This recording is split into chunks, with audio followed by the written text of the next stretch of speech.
Los actos de esta 54ª lección conmemorativa Jiménez Díaz con un simposium titulado La pandemia COVID-19, el cambio de paradigma en la investigación científica global. Quiero dar, por supuesto, primero la bienvenida a todas las personas que están aquí presentes y a todas las personas que están online. Tenemos más de 600 inscripciones online, así que muchas gracias por conectarse. Una especial bienvenida a la doctora Carico, que ya está aquí en el simposio, que dará la lección conmemorativa de este año. Y también quiero dar una bienvenida muy particular a la persona, al profesor Guillén, que dio la lección conmemorativa el pasado año. Bienvenidos a los dos. Bueno, vamos a empezar con este simposium. Saben ustedes que los simposios que hay alrededor de la lección conmemorativa Jiménez Díaz se hacen sobre el tema de la persona elegida. En este caso, vamos a tratar el tema de la pandemia COVID-19. Para eso hemos organizado una mesa ad hoc y quiero presentar a los que van a ser los moderadores. El doctor Miguel Górgolas, formado en esta casa como internista, luego se fue a hacer su especialización más enfocada a las enfermedades infecciosas en Inglaterra y sigue trabajando aquí. Es el coordinador del Servicio de Enfermedades Infecciosas, quizás especialmente dedicado un poco al SIDA, su gran especialidad, y al profesor José María Aguado. El doctor Aguado, que es jefe de infecciosas del Hospital 12 de Octubre, pero fue residente aquí, hizo medicina interna. Yo tuve la suerte, sobre todo porque eran muy divertidas, hacer guardias con él en aquellos años. Y bueno, el doctor Aguado luego estuvo también en Estados Unidos y quizás su especialidad dentro de las infecciosas han sido las infecciones en los pacientes trasplantados, ¿no? Donde es una autoridad mundial. Yo creo que estas dos personas que se formaron aquí tienen una cosa común, es que tuvieron un maestro y un mentor común en enfermedades infecciosas, ¿no? El doctor Fernández Guerrero, y que yo creo que a ellos dos les inculcó el tema de las infecciosas, que por cierto estamos esperando a ver si realmente se convierte en una especialidad aparte. Y algunos apuntes sobre, aunque ellos quizás lo puedan repetir, sobre este simposio. En los que están online, hay una manera específica ahí en la pantalla para hacer preguntas, y los que están aquí levantan la mano y se les acercará el micrófono. El sistema, para el que quiera, de traducción simultánea, saben que es a través de una app del teléfono, y ahí lo pueden hacer.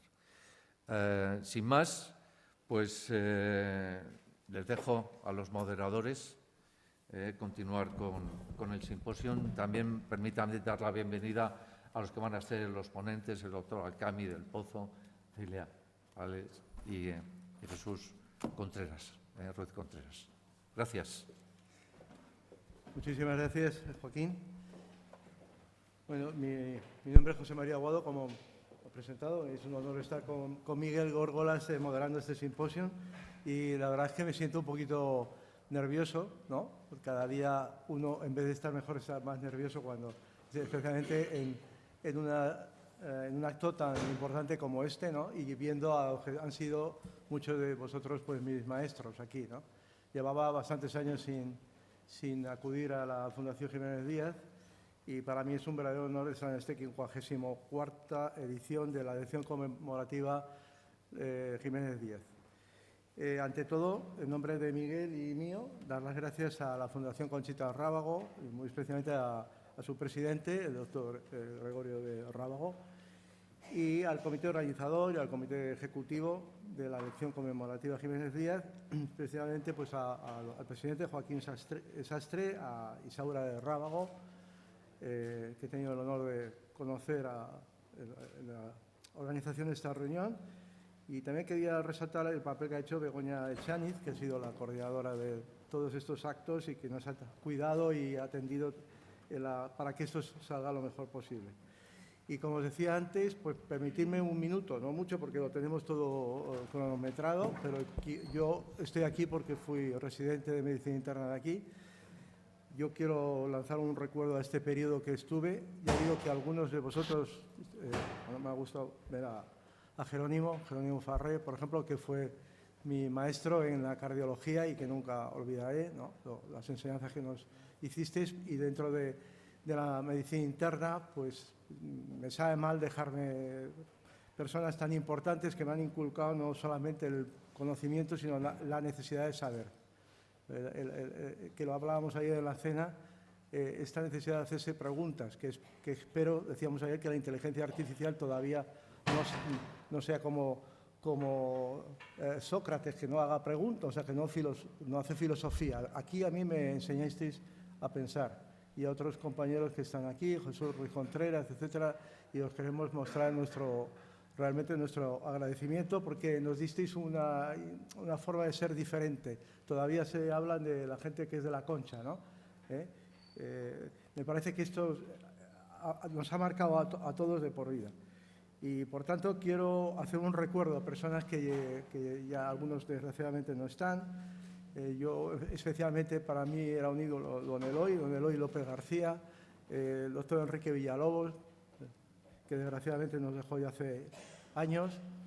Esperaba verle por aquí, me ha dicho, está un poco pachucho, el doctor Gonzalo Marín. Para mí ha sido clave en mi vida profesional, Gonzalo.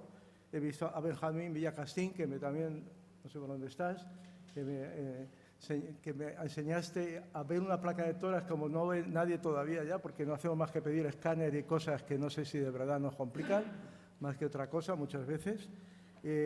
A José María Castrillo, un internista fabuloso, que ya también dejó este hospital hace años, pero que sigo teniendo contacto con él. A los Manolos, ¿no? Que eran los Manolos de urgencias, que Manolo Díaz Curiel, que no le veo, y a mi maestro, Manuel Fernández Guerrero, gracias al cual pues, me animé a seguir por el mundo de la patología infecciosa, como no recordar las enseñanzas de don José María Alex Reinlen y de Francisco Soriano, dos grandes microbiólogos que ha tenido esta casa.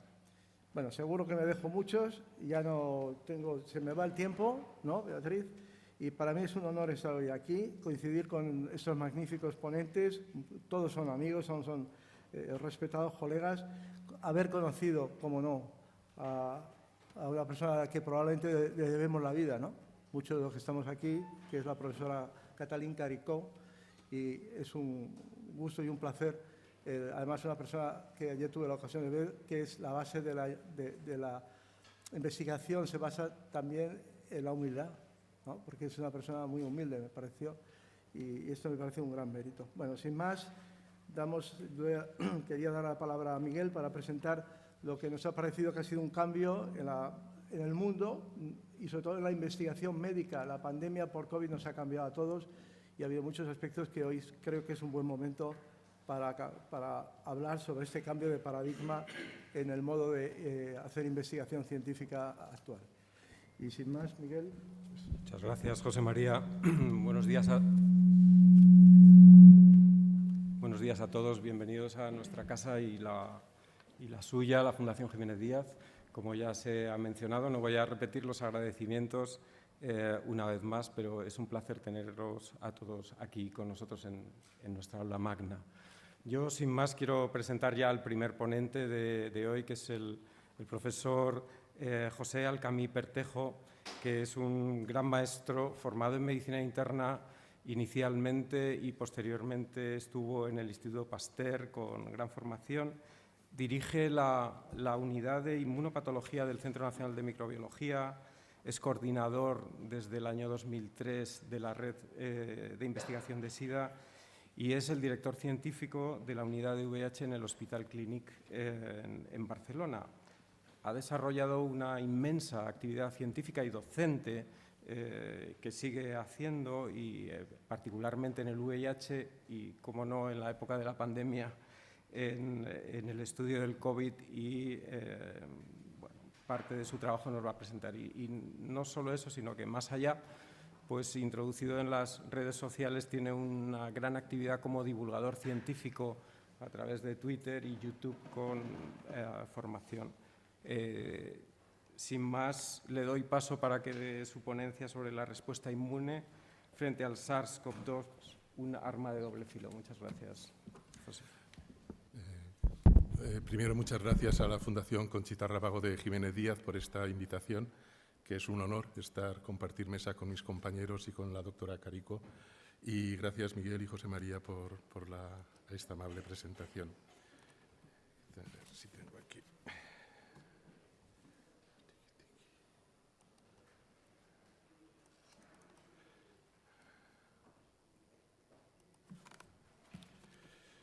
Bien, quería dedicar esta charla al doctor Alberto Tejedor. El doctor Tejedor enfermó en la primera oleada de COVID, como el 25% de los sanitarios de este país, y no pudo superar la infección, falleciendo en mayo de 2020. Alberto Tejedor fue un gran clínico, muy vinculado a esta casa, donde estudió medicina, donde hizo la residencia y donde hizo su tesis con el doctor López Novoa. Alberto fue un gran profesor. Yo creo que lo más importante que va a dejar es la huella en sus alumnos de toda ese profesor excepcional que era.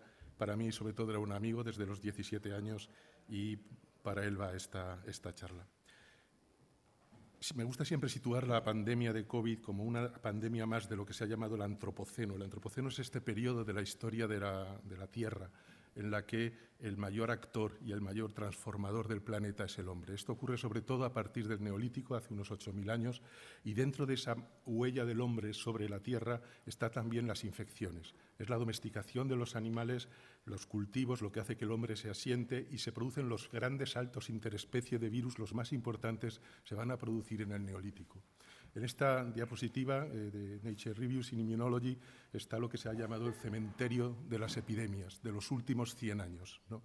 Entonces, desde la gripe española hasta el COVID-19 están representadas algunas de las epidemias más importantes de los últimos 100 años. El tamaño de la lápida indica las muertes que ha habido por estas pandemias. La gripe española es difícil de estimar, pero se dice que hasta 50 millones de personas pudieron fallecer. La gran pandemia de VIH, con más de 40 millones de muertos, y actualmente la pandemia de COVID-19, con oficialmente 7 millones de fallecidos, según las cifras de la OMS, probablemente 3 veces más. Toda esta historia empieza de una manera muy metafórica a finales de año, del año 2019, el 31 de diciembre, mientras estamos celebrando la llegada del año nuevo, ¿no?, deseándonos todos los mejores deseos de felicidad. China advierte de que hay algo extraño, de que hay un posible brote de SARS, de epidemia, de unas neumonías ligadas al SARS. La OMS decreta el estado de emergencia el 30 de enero de 2020 y esto es lo que nos ha pasado después en estas gráficas. Estas son las gráficas de nuestro país. Se estima que hay 13 millones de casos declarados de infección, probablemente más del 80% de la población nos hemos infectado al menos una vez, y la cifra más terrible son los 120.000 muertos acumulados desde el principio de la pandemia, una cifra escalofriante. ¿Qué hemos aprendido de la pandemia? Hemos aprendido muchas cosas, cada uno en nuestro dominio. Yo quiero hablar y comunicarles lo que en el campo de la inmunología siempre aprendemos de las enfermedades infecciosas y nos revelan cosas distintas. El VIH nos enseñó lo que eran los linfocitos CD4, las subpoblaciones, la regulación del sistema inmune. El COVID-19 nos ha, digamos, para mí por lo menos, ha tenido un impacto como inmunólogo y como virólogo en estos 4 aspectos que voy a intentar desarrollar a continuación. El primero es el sistema de interferón.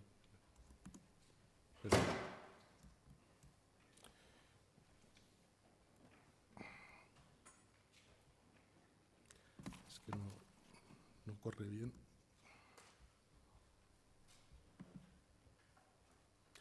El sistema de interferón es la primera barrera frente a los gérmenes, ¿no? Y solamente 2 diapositivas de recuerdo inmunológico. Cuando nosotros entramos en contacto, en este caso, con un virus, nuestras células tienen un sistema ancestral muy poderoso, que es el sistema del interferón. Eso requiere, en primer lugar, que nuestros mecanismos reconozcan que hay un extraño dentro de la célula. Y eso lo hacen reconociendo determinados macromoléculas, determinantes moleculares, que son los que van a decirnos que ese extraño existe. En el caso de los virus RNA, es el propio RNA, sobre todo el RNA de doble hebra o el RNA que no está modificado en el núcleo y que se puede detectar en el citosol. Existen unas moléculas que son los que llamamos los sensores de los determinantes moleculares de los patógenos, y estos sensores están tanto en el compartimento endosomal, son los TLRs impares 3, 7 y 9, y en el citosol, en que RIG-I y MDA5 son los 2 principales sensores. Cuando estas moléculas hacen el sensing de que algo extraño, de que hay un extraño en el organismo, lo que van a hacer es activar una serie de factores de transcripción, los IRFs, que son los factores de respuesta de interferón, que lo que va a hacer es activar los genes de interferón y producir interferón de todos los tipos, sobre todo alfa y beta. ¿Qué es lo que va a hacer el interferón? En la célula que ya está infectada, el interferón va a poner en marcha mecanismos de muerte que llevarán al suicidio celular para evitar la propagación del virus, pero lo más importante es que ese interferón va a ser secretado al exterior, va a interaccionar con sus receptores en las células vecinas y va a inducir un estado de inmunidad antiviral. ¿Cómo lo hace? Induciendo una serie de proteínas y de enzimas que van a bloquear la síntesis de proteínas y del RNA viral cuando llegue a esa nueva célula, y sobre todo induciendo una serie de factores, los ISG, los Interferon Stimulated Genes, que lo que van a hacer es protegernos de la infección. Son más de un centenar de proteínas y de factores que nos van a ir protegiendo. Este es el genoma del SARS-CoV-2. En el SARS-CoV-2 siempre nos hemos fijado mucho en el spike, ¿no? en esa proteína de la envuelta. Y, sin embargo, hay otros genes, como son sobre todo las secuencias de lectura 1, que son las que van a codificar por todo el complejo enzimático del virus, pero hay hasta 14 proteínas no estructurales que van a ser sintetizadas. De esas 14 proteínas, 10 tienen como misión inhibir el interferón, inhibir los mecanismos de interferón a distintos niveles, tanto a nivel de las moléculas de sensing como las moléculas que son los factores de transcripción, como los ISGs que va a generar el interferón. Es decir, la primera lección de todo virus es adaptarse para entrar en la célula a través de receptores o mecanismos endocíticos, pero la segunda función esencial para que un virus sobreviva es lograr antagonizar, al menos parcialmente, el mecanismo del interferón. A pesar de toda esta maquinaria que tienen los coronavirus frente al interferón, todavía son sensibles al interferón. Y este es un mensaje muy importante. Y estos son experimentos in vitro en los que podemos ver cómo el tratamiento con interferón disminuye el número de copias de RNA y también el número de partículas infectivas. Mensaje importante: cuanto antes se sintetiza el interferón, menores dosis se requieren para poder inhibir la infección. Es decir, un retraso en la producción de interferón hace que el virus tengan más posibilidades de escape y más posibilidades de infección. ¿Qué ocurre en los pacientes? Muy rápidamente, este es el grupo de Bertrand Verrier en París, que detectó que aquellos pacientes que tenían una mala evolución, una evolución crítica de la infección, tenían niveles muy bajos de interferón, en este caso mide interferón alfa, y sobre todo lo que es muy llamativo es que cuando hace una medición de 6 ISGs, de estas proteínas inducidas por interferón, que son las que van a inducir la respuesta, lo que se ve es que en los pacientes que tienen un estado crítico, esas proteínas prácticamente no se inducen, y de hecho la actividad funcional del interferón, y volveré sobre este tema, es prácticamente inexistente en los pacientes que tienen una muy mala evolución. En aquellos que están graves pero tienen niveles de interferón, logran sobrevivir. Aquellos pacientes que están graves y que no logran aumentar los niveles de interferón son los pacientes que requieren ventilación mecánica y en la mayoría de los casos fallecen. ¿Qué hemos aprendido de esta reacción entre el interferón y los coronavirus? 2 mensajes muy novedosos e importantes. El primero ya se conocía un poco, sobre todo en gripe. Existen determinadas mutaciones en todo este circuito de genes del interferón, las moléculas de sensing, las moléculas de los factores de transcripción y los ISGs generados, en los que hay familias que son especialmente sensibles, por ejemplo, a influenza.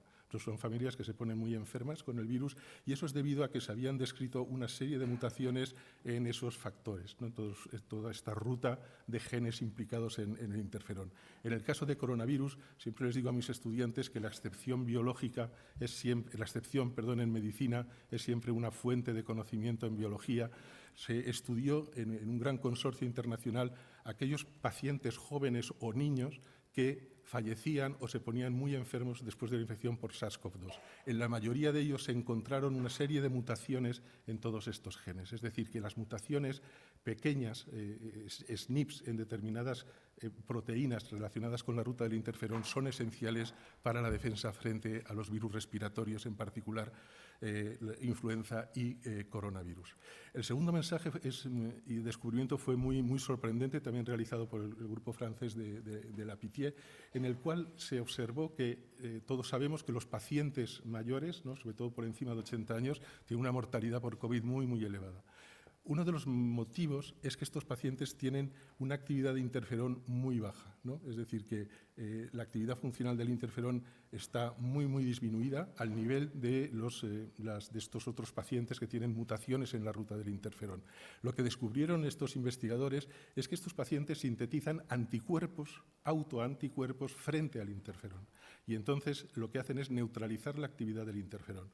Estos autoanticuerpos existen a niveles bajos en la población general. Incluso en los mayores de 80 años se detectan en un 3% de todos los sujetos mayores de 80 años, pero representaban hasta el 20% de los fallecidos por COVID-19 en esta franja de edad.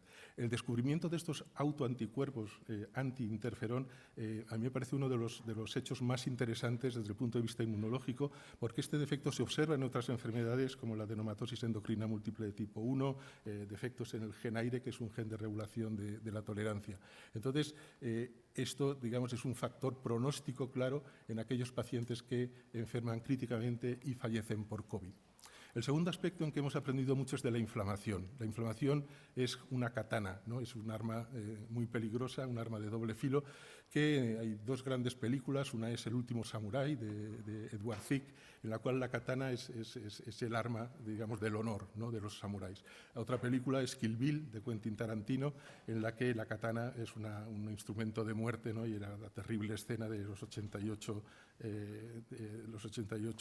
locos a los que se enfrentan y que originan una auténtica carnicería. Entonces, la inflamación es el gran mecanismo de defensa de nuestro sistema inmune, es el gran mecanismo efector, no solo de la inmunidad innata. Cuando tenemos los primeros contactos con los gérmenes se va a producir la síntesis de citoquinas inflamatorias y de quimiocinas que van a atraer a los sitios donde se produce la infección y van a reclutar el sistema inmune, sino que también son los grandes mecanismos que reclutan y activan los sistemas de inmunidad adaptativa, los sistemas más específicos. Y estos sistemas de inflamación, existe lo que llamamos la tríada inflamatoria: interleuquina 1, interleuquina 6 y factor de necrosis tumoral. La inflamación se produce a nivel local con el reclutamiento de células. También se produce a un nivel sistémico y tiene un efecto positivo, tanto ese reclutamiento como la activación sistémica de la inmunidad, como el reclutamiento de otras células, la activación del hígado y factores de respuesta inmune. Pero hay un momento dado en que si esta inflamación se hace generalizada, pues llegamos a la situación que conocemos todos del shock séptico, que es una situación catastrófica producida por el sistema inmunológico. ¿Qué es lo que dirige la inflamación? Lo que dirige la inflamación, de nuevo, es el contacto con los gérmenes, una serie de sensores que detectan esos gérmenes, y aquí el factor más importante que está implicado en la síntesis de todas estas citoquinas es un factor que se llama NF-κB, el factor nuclear κB, y que es el que va a regular la transcripción de estos mediadores inflamatorios. NF-κB se activa cuando el sistema inmune se activa e induce la expresión de más de 150 genes. ¿Qué ocurre con la inflamación en los pacientes? Ocurre lo contrario que con el interferón. Desde el primer momento se vio que en los pacientes que tenían una mala evolución tenían niveles elevados de interleuquina 6 y de otros mediadores inflamatorios, pero sobre todo en este trabajo también de ATAC, en el que se ve cómo la ruta NF-κB está especialmente activada. Es decir, en los pacientes que tienen una mala evolución, la inflamación se encuentra en un estado de hiperactivación inmunológica. Entonces, tenemos como un escenario que sería el círculo virtuoso, a la izquierda en esta figura, en la cual en la infección por COVID, la destrucción de los neumocitos por la infección va a originar una activación de los macrófagos que están residentes en el pulmón. Esos macrófagos van a producir mediadores inflamatorios que contribuirán al control del virus, pero también van a reclutar células de la periferia, van a activar los linfocitos T y B, y eso va a hacer en el círculo, digamos, virtuoso, que este reclutamiento celular confiera un poco la curación de la enfermedad. Sin embargo, si el ataque del virus es masivo, es decir, hay una gran viremia, una gran concentración de virus a nivel alveolar, o existe una prolongación, una cronificación de este sistema en unos días, entonces la inflamación entra en esa katana absolutamente descontrolada, que lo que va a hacer es un reclutamiento masivo de células inflamatorias, la producción masiva de citoquinas y probablemente el punto clave es el daño endotelial. El daño endotelial que va a originar una activación de los sistemas de coagulación, que como saben también están muy activados en los pacientes con COVID severo o que necesitan ventilación mecánica. El COVID, recordemos que esta ruptura de la membrana alveolo-capilar es un trastorno esencialmente de difusión y esto es producido también en gran parte por el daño inflamatorio. La segunda parte de este escenario es que ese sistema hiperactivado se agota, ¿no? Y se produce un fenómeno de agotamiento inmunológico con expresión de una serie de proteínas que van a frenar al sistema inmunológico. Hay un agotamiento de los natural killer, hay un agotamiento de los linfocitos T y todo eso hace que la infección progrese y pueda diseminarse. En esta gráfica también se resume ese cuadro fisiopatológico haciendo hincapié en un aspecto y es el hecho de que en la infección grave por coronavirus se detecta habitualmente el virus en otros órganos, ¿no? Y también es fácil detectarlo en sangre mediante PCR, lo cual no es habitual en otros virus respiratorios. ¿Esto qué quiere decir? Quiere decir que en realidad nos estamos encontrando ante un cuadro de sepsis viral, como se ha definido, es decir, un cuadro no solo localizado a nivel del tracto respiratorio superior e inferior, sino un cuadro sistémico. Y esto es lo que explicaría también ese fracaso multiorgánico que se produce en nuestros pacientes. En resumen, aquí lo que vemos es que ¿quiénes están más afectados por COVID? Pues esencialmente los ancianos, porque tienen niveles de interferón funcional disminuidos, porque en el anciano existe unos niveles de inflamación basal superiores a los pacientes jóvenes, es decir, las células ya están en cierta manera preactivadas para ser activadas en un mecanismo inflamatorio de un círculo vicioso, y también en las grandes comorbilidades asociadas como son la hipertensión, la obesidad o la diabetes, existe también un estado preinflamatorio. Existen macrófagos residentes que ya se encuentran preactivados. La inflamación sería, por tanto, ese segundo elemento a considerar en la inmunopatogenia de la infección. El tercero son los anticuerpos, ¿no? Los anticuerpos es el gran arma de la inmunidad adaptativa frente a los virus, sobre todo los anticuerpos neutralizantes. Datos de nuestro laboratorio y de muchos otros grupos muestran que los pacientes producen anticuerpos neutralizantes. Cuanto más grave es la infección, los niveles de anticuerpos neutralizantes suelen ser mayores y aproximadamente un tercio de los pacientes hacen niveles elevados, un tercio niveles intermedios y menos de un tercio bajos niveles de anticuerpos neutralizantes. Pero también se ha visto que hay dos aspectos importantes en los anticuerpos que se producen. En aquellos pacientes que tienen una evolución a la muerte, lo que se observa es que hay un retraso en la producción de los anticuerpos. Y de nuevo, parece que un retraso de 2-3 días puede ser crítico, tanto en la ruta del interferón como en la ruta de los anticuerpos, para que la infección se disemine y lleguemos al cuadro poco catastrófico de hiperactivación inmunológica. También se ha demostrado mediante análisis complejos de la síntesis de inmunoglobulinas y de otros marcadores de activación de linfocitos B, que en aquellos pacientes que fallecen a partir del tercer día, de la tercera semana, se produce una caída de los anticuerpos y esto es un factor de muy mal pronóstico para los mismos. Quiero destacar, digamos, es probablemente de los mecanismos más prodigiosos del sistema inmune y muy importante para comprender luego la acción de las vacunas, que en una primera oleada nosotros tenemos una interacción TB de los linfocitos CD4 y los linfocitos B en una zona del ganglio que se llama la zona oscura, y lo que hace es producir anticuerpos mediante células plasmáticas que son generadas in situ. Esos anticuerpos son neutralizantes, pero tienen una baja afinidad, ¿no? Los anticuerpos buenos, o sea, los anticuerpos de mayor afinidad, se van a producir posteriormente, en las semanas posteriores, porque hay nuevas interacciones entre nuestros linfocitos CD4 helper foliculares y los linfocitos B, y entonces aquí sí se van a generar células en la médula ósea, células plasmáticas de larga vida, que van a generar anticuerpos cada vez de mayor afinidad y cada vez más eficaces. Lo que quiero decirles con esto es que aunque la infección pase y la infección haya sido superada, el sistema de los linfocitos B sigue trabajando, sigue mejorando la calidad de los anticuerpos. Y eso se ve, por ejemplo, en estos trabajos de Dan, publicados en Science, en los que una vez pasada la infección, los anticuerpos tienen un decaimiento, lo cual es lógico porque ya no son necesarios, pero fíjense lo que ocurre cuando medimos los linfocitos B memoria. Los linfocitos B memoria van aumentando progresivamente en sus niveles a lo largo de 6 meses y más, como se ha demostrado posteriormente, tanto frente a las proteínas de la nucleocápside como a la proteína Spike. Es decir, que el sistema linfocitario B, que es el que produce los anticuerpos neutralizantes, sigue expandiéndose, sigue proliferando porque quedan en las células todavía proteínas del virus que van a seguir induciendo estas respuestas. Es un sistema que no descansa cuando la infección termina y que va mejorando.